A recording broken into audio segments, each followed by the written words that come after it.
Igbo mulum ekele m unu. Afam Chukwuka ndụ na-eso okwu. Chukwuka ndụ na-eso okwu n'unu si wee mara na Voice of the Sun. Tata anyị nọ be Akajiọfọ Kengo Olimiri na Nise. Ka anyị jụọ ya ajụjụ ihe gbasara ka ihe bụ ọdịnala. Ọ na-abụ mmecha ihe onyonyo wepụta ụnụ ajụọ m kedu ihe bụ ọdịnala, ka ebe ya esi wee bido kedu ihe bụ ọdịnala, kedu ihe bụ omenala. Onye chọrọ ịbanye ọdịnala, onye chọrọ ime ọdịnala, ebe na ebe ka o esi wee bido. So biko nụ, onye na-enene m geenụ ntị ọfụma ka Akajiọfọ kwuo okwu, okwucha onye nwere ajụjụ ya jụọ. Igbo mụrụ m ekene m unu. Ndị be anyị ekene m unu. Omenala Igbo, ndị ọdịnala Igbo m ekene m unu. Igbo maka anụ nke o ji azalụ nwoke dị ya, nwaanyị dị ya, nwata dị okenye dị anụ, ndị nze na ọzọ ekene m unu wọrọ. Afa m bụ Nwaedozie Chukwu na nso sọpụrụ Chukwu Ikengo Orimiri ezi Akajiọfọ Obudam na ụmụazụ Nise nke dị na Ọka South, Anambra State of Nigeria. Ekenekwa m unu. Do unu ga-apamitikwa m nsutu n'Igbo, nsutu n'oyibo. Our Agwu go school. Ibe anyị bịara tata ikwu maka ibe asị m kwuo maka ya, maka ihe bụ ọdịnala ka nkọwatụ ya nụ. Ọdịnala bụ ụzọ ndụ, ụzọ amamihe na ụzọ anyị bụ ndị Igbo si eto eto n'ime Chukwu. Ụzọ anyị si approach the divine and the divinity in us. Onye bụ ọdịnala. It's a general definition ka m nyere. Onye bụ onye ọdịnala n'ala Igbo bụ onye nwere okwukwe, nwee ntụkwasị obi n'aja anabe nna ya na anabe nna ya, nwee ntụkwasị obi na Chie, mara onye Chie bụ, mara alụsị so Chie, mara mmụọ si na ya bịa ụwa, mara ka ya bụ onye mmiri, ka ya bụ onye ala, ka ya bụ onye anyanwụ, ka ya bụ onye ikuku, maka na all the elements esisi na ya abịa ụwa, ọ bụrụ sọ na mmiri ka esi abịa ụwa. Onye ọdịnala na-amakwa ma ya nwere agwụ ma ya nwere agwụ. Onye ọdịnala na-ama gbasara ihe onwe ya nụ. Ihe dịka mụnwa wu dibịa Akajiọfọ, ihe mkpọrọ onye ọdịnala.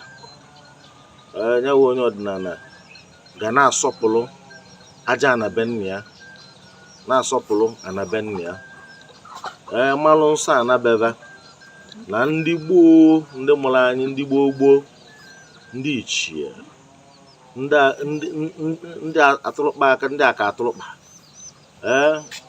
ndị aka akwụ, ndị biri gboo gboo tufuolu anyị na nsọ a nabadole anyị. Ha gwara anyị na nsọ bụ ndụ. Agwa onye agwara ọgụ ibe amụtakwa nwa agwa nwa wee luo nke anyị nọ na ya. So na onye mkpọrọ onye ọdịnala bụ onye maara ibe ndị a niile na-asọpụrụ ya nọ. Onye ka mụ nwa dibịa Nwaedozie Chukwu na nso kpọrọ onye ọdịnala. Kenekwa m unu. Ndewo. Anyị anụgo ihe kwuru dibịa. O nwere ụfọdụ ndụ na-abịa na platfọm anyị na-ajụ na onweghị onye kọtara ha ihe ọdịnala bụ, mana otu o si akụ ha n'obi ma ihe a na-akụzikwu na ha chọrọ ibido ime ọdịnala, kee ma ndị anọghị n'ụlọ ma ndị na-abroad ma ndị nne na nna ha ekwe ka ha mee ọdịnala, ka onye ha esi wee batawa ọdịnala, ka ihe bụ ike mgbe mkpọ n'oyibo the tenets, the basic steps ha ebugodo ụzọ wee batawa ọdịnala. Mbụ na mbọ onye chọrọ ibido ọdịnala, ibe izizi ọ ya amadugwo bụ na ọ ya achọ dibịa aka siri ike n'agha, dibịa na-agba agha, dibịa ọdịnala na iwe erikekwa ebe a, mana ndị anakọrọ ka nọchakwa. Ọ ya achọ dibịa ọdịnala na-agba agha ndị ichie agha ala.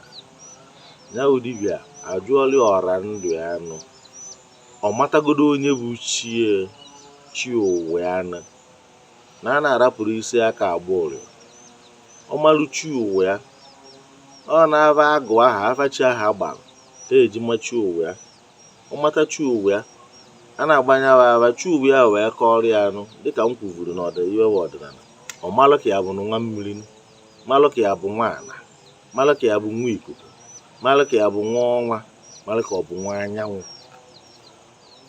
ọ matazi anya ọ mata the basics o ji bịa ụwa ebe a ka nyewe onye ya dibido mmanụ ka chi ya kedu ihe ọ rụrụ n'ụwa gara aga o nwere alụ o metara ọ nọ na nga na mmụọ kedu ka o si n'ọlụ o bulu alụsị ọlụlụ dibịa ọlelụ nwa ọkpụ o mere ezigbo iwe o mere ajọ iwe ebe a ka nyewe onye ya adị wee bido bụ onye chọrọ igwe onwe eziokwu ime ọdịnala ọsọkwagodi anya nọlụ ebe ọ bụla ọsọ anya nọnwụ n'okpuru anyanwụ n'ụwa anụnwa na mmaala n'ebe onye nọ n'ụwa na anyanwụ dị na-ewu ebe na ebe ọ bụla onye nọ akpọrọ nweta nwa dibịa ya agbala gị agha fụ onye kwudo olu gị agbala gị agha chi ịmalụ chi gị na azakwuru n'ava si chi bụ ụzọ mana Igbo asụsụ Igbo dị nka okwu Igbo ọbụla nwere ihe ekwu ya ma aha anyị na-aza nwechara meaning Igbo anaghị aza aha na ahụrụ ahụ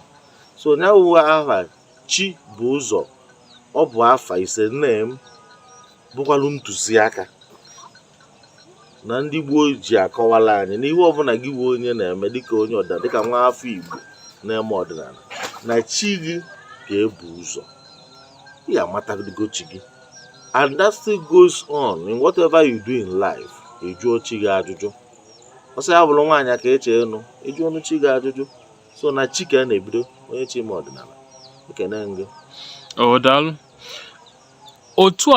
otu a anyị nọ enwe ndo otu isi wee kwu na-ekwesịrị ịgba afa onye chọrọ ibido ọdịnala onwe ndị ọdụ n'obi ịgba afa mana onwe ike na ha amalite ha hapụbeghị ije gba afa ahụ onye ahụ chọọ ọdụ ka ikpe ekpere ma ịga ọjị kee mmụọ ya akpọgasị ke ndị o ya hapụ kee ọnụ mmiri okwu o ji wee kpee ekpere ma ọ gaa ọjị. Now anyị nọ na case study of a novice na-adị emevu omenala na-anọvụrụ n'ọdịnala mana ọ na-agụ ya agụghị na-ekpe ekpere ọka matara chie mbụ na mbụ ihe ya akpọgide okike kere ụwa ikpokwuo chi ukwu ikpokwuo Chineke ịkpọ chi gị ọ bụ nwoke ọ bụ nwaanyị chimu keka amara n'onye keka amara n'abịa chimu ịkpọ ya chi gị ọ ya azaghị ịkpọ chi gị ịkpọ alụsị so chi gị ma ya ma ị mara ya anụ.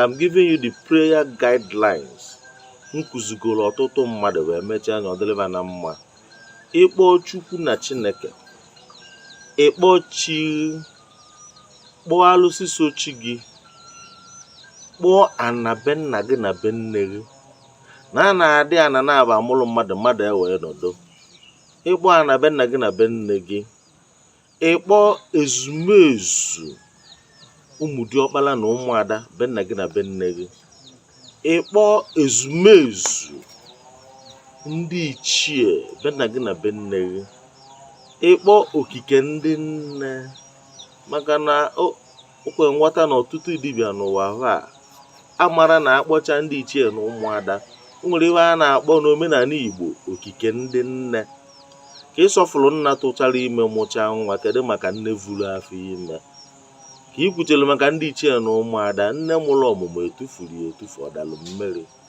n'obu ọbụla wuobu dịka obu nna m ọha na okike ndị nne nna ụwa enwere okike ndị nne ịkpọ ndị nne ibe kpọzie ọra alụsị be nna m ọra alụsị ikwu nne m ọra alụsị ala Igbo niile na-eme ive ọma akpọkuo m unu ọnya bụ ibe onye ahụ eji aka ganye n'otowezie n'ọdịnala mmekwanyere ya tobe o wee matawazie aha ọnya ọkpọkwa ndị mmiri ya mana ihe mmejisi ya kpọrọ ndị mmiri mbụ na ọma bere ka ọ bụ nwa mmiri mana onye na-abụrụgodi nwa mmiri na ndị mmiri nwekwara ike dị na mma ịkpọ ndị mmiri ịkpọ ndị anyanwụ ịkpọ ndị ikuku ịkpọ ndị ọnwa ịkpọ ndị ana. All these elements, they work, let me say, pari passu. That's why you know Igbo. You cannot separate them completely from each other. They move together at the same time, at distance. Yesi wee bido. Daalụrị nne. Ebe a ka anyị abịa na njedebe ajụjụ anyị nwere ejugo.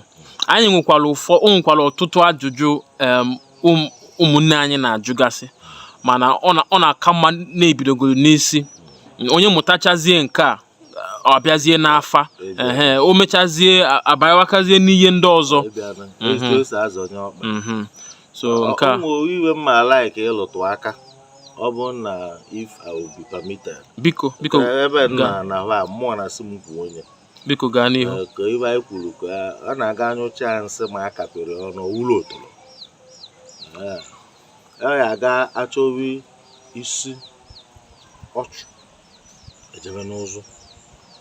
Achọrọ m ịlụtụrụ ndị be anyị aka maka okwe nghọta n'ụwa na ọtụtụ iwe na-aga.